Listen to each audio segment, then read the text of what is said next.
En los años 70 y 80, los dibujos animados parecían inofensivos. Colores brillantes, personajes simpáticos y melodías pegajosas. Pero detrás de muchos de ellos se escondía algo más.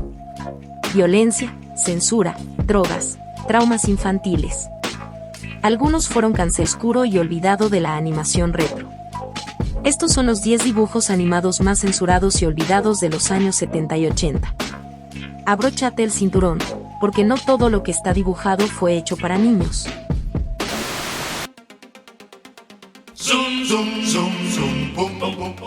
Todos conocen a Mighty Mouse, el ratón superhéroe con capa amarilla y fuerza descomunal.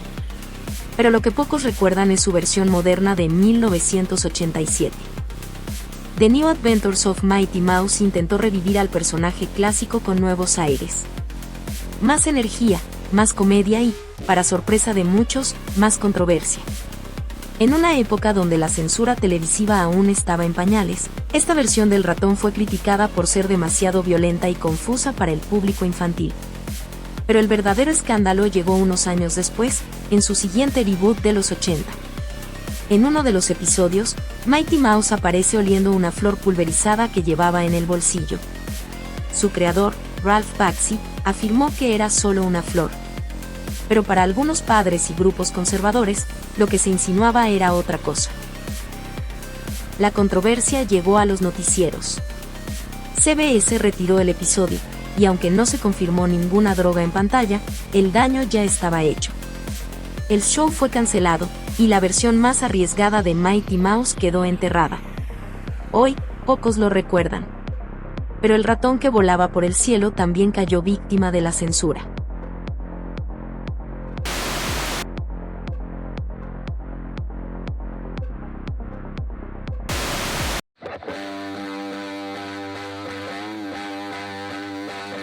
En 1983, desde Canadá, surgió una película animada como pocas. Una historia postapocalíptica con animales antropomórficos, estética punk y una banda sonora de lujo. Lou Reed, Debbie Harry, Iggy Pop y Cheap Trick prestaron su música y voces a esta producción. Su nombre era Rock and Roulette. Un filme que mezclaba ciencia ficción, rock y ocultismo con una animación artesanal hipnótica. La trama era directa pero intensa. Un cantante decadente busca invocar un demonio con una frecuencia sónica. Todo en medio de una ciudad corrupta, con personajes adictos, aislados y violentos. Pero el tono adulto del filme fue un problema serio para los estudios. En su versión original había lenguaje explícito, erotismo animado y referencias a drogas. Cuando llegó a Estados Unidos, fue fuertemente editado. Cambiaron voces, recortaron escenas y eliminaron casi todo lo que hacía a la película especial. El estreno fue mínimo, sin promoción. La cinta fue un fracaso comercial y desapareció de los cines. Hoy, Rock and Roulette es considerada una obra de culto. Quienes la descubren se sorprenden por su calidad y su audacia. Pero en su momento, fue censurada y marginada por no encajar en ningún público claro.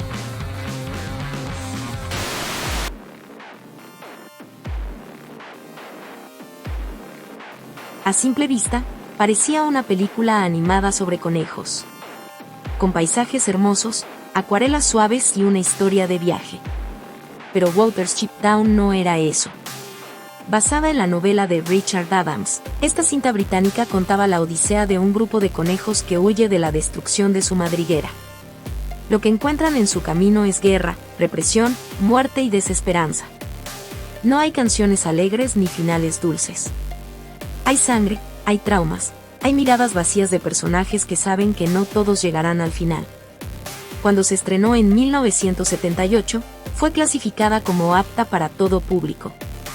Muchos padres la alquilaron o la vieron por televisión creyendo que era otra historia infantil. Pero las escenas de violencia gráfica, los gritos de los animales heridos, las muertes lentas y dolorosas, dejaron marca.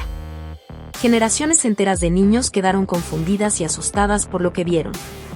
Con el tiempo, fue retirada de la programación familiar en varios países. Aunque nunca fue censurada oficialmente, su reputación hizo que muchas cadenas simplemente dejaran de mostrarla. Hoy es reconocida como una obra profunda, dura y valiente. Pero también es un ejemplo claro de cómo la animación puede ser cualquier cosa menos inocente.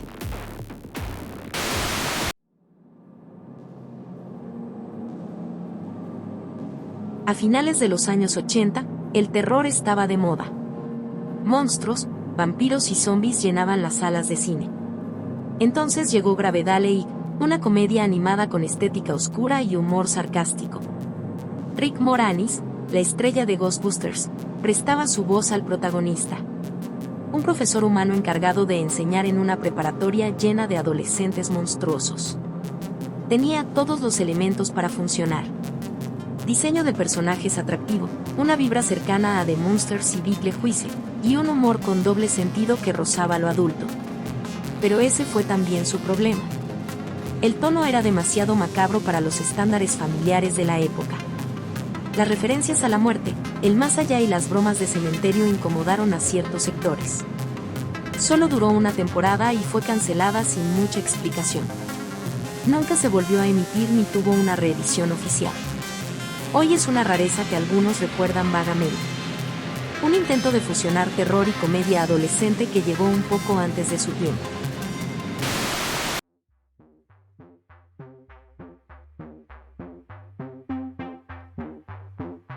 En 1972, llegó una película que cambió por completo la percepción de la animación. Fritz the Cat fue el primer largometraje animado en recibir una clasificación X en Estados Unidos. No era una historia infantil, no había censura, no había filtros. Dirigida por Ralph Bakshi y basada en los cómics Underground de Robert Crumb, la película retrataba la vida de un gato urbano en un mundo antropomórfico lleno de sexo, drogas, racismo, política y nihilismo. Todo con una animación cruda, ácida y completamente alejada del estilo Disney. La cinta fue un éxito comercial, pero fue condenada por críticos conservadores. Se prohibió en varios países, fue vetada de múltiples cines, y su contenido se volvió tema de debate cultural. Incluso el propio Crumb, autor del personaje original, repudió la película y terminó matando a Fritz en su cómic. Aunque generó una secuela, el estigma quedó marcado. Fritz the Cat fue marginada de la historia oficial de la animación y rara vez se menciona en medios convencionales. Hoy se estudia como parte del cine contracultural. Una película que no pedía permiso ni perdón. Y que fue borrada del mapa porque mostró una parte de la sociedad que muchos preferían no ver reflejada en dibujos animados.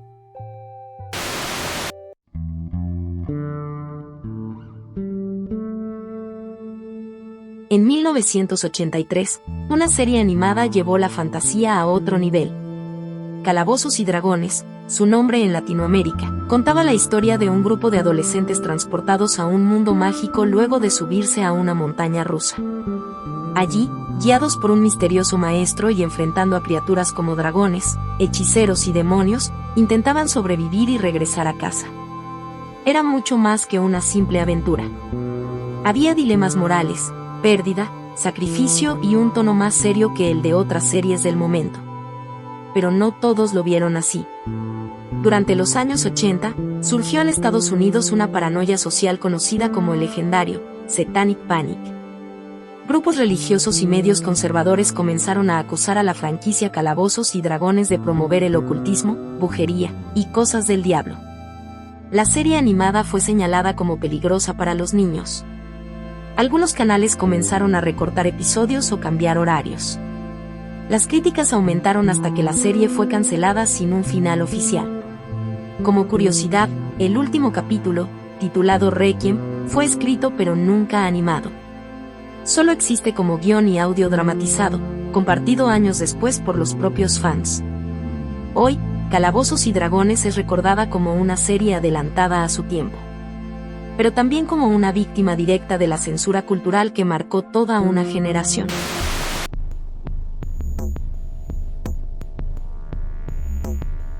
En 1988, la cadena ABC quiso revivir una vieja propiedad animada de los años 60. El resultado fue The New Adventures of Vinny and Cecil, una versión moderna y más irreverente del clásico. Para ello llamaron a John Kricfalusi, un animador con un estilo crudo, satírico y poco convencional. El nuevo show mantenía a los personajes originales, pero les dio un tono más político, más anárquico y con críticas veladas al sistema. Se burlaba de la televisión, de la educación, del consumo masivo. Los ejecutivos no tardaron en reaccionar. Consideraban el contenido demasiado caótico, demasiado adulto y difícil de controlar. Kricfalusi fue presionado para cambiar el enfoque. Y cuando no se dio, fue despedido. Solo se emitieron 5 episodios antes de que la serie fuera cancelada por completo. No tuvo reposiciones, ni reediciones, ni nostalgia oficial. A pesar de su corta vida, esta serie marcó el inicio del estilo radical que luego explotaría en Ren y Stimpy. Pero aquí, su intento por romper las reglas fue silenciado desde el principio.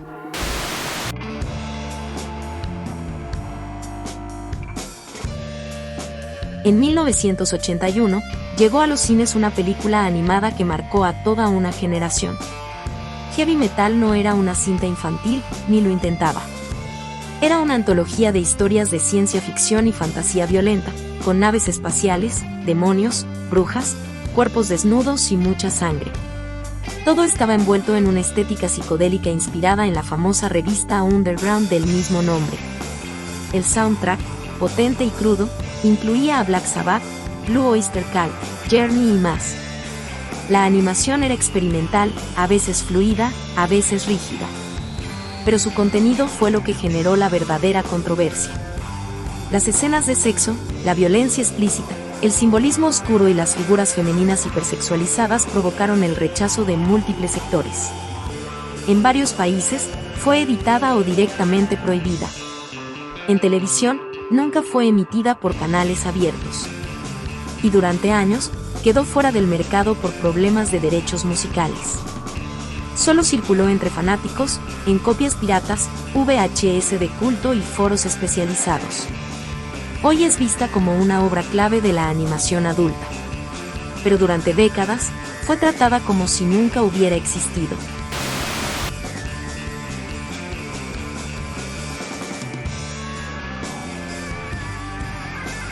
Cerramos este recorrido con una obra que parece venida de otro mundo. En 1973, el director francés René Laloux presentó a todo el mundo El planeta salvaje. Una película animada completamente artesanal, con técnica de recorte, música experimental y un estilo visual que mezcla lo onírico con lo perturbador. La historia transcurre en un planeta gobernado por los Dracs, seres azules gigantes que tratan a los humanos como mascotas o plagas. La película es una metáfora sobre la opresión, el racismo, la deshumanización y la resistencia. Y aunque ganó premios en Cannes y fue aclamada por la crítica, su contenido simbólico y escenas inquietantes la alejaron del público general. No era una cinta fácil de ver ni de interpretar. Su estilo abstracto, su narrativa lenta y su tono filosófico la volvieron incompatible con el consumo masivo. En Estados Unidos, fue emitida en espacios muy limitados.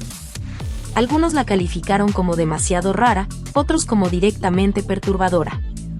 Hoy es una película de culto que influenció a artistas, músicos y directores. Pero durante décadas, fue ignorada por los medios tradicionales. Una obra brillante y única, que fue silenciada por ser demasiado distinta.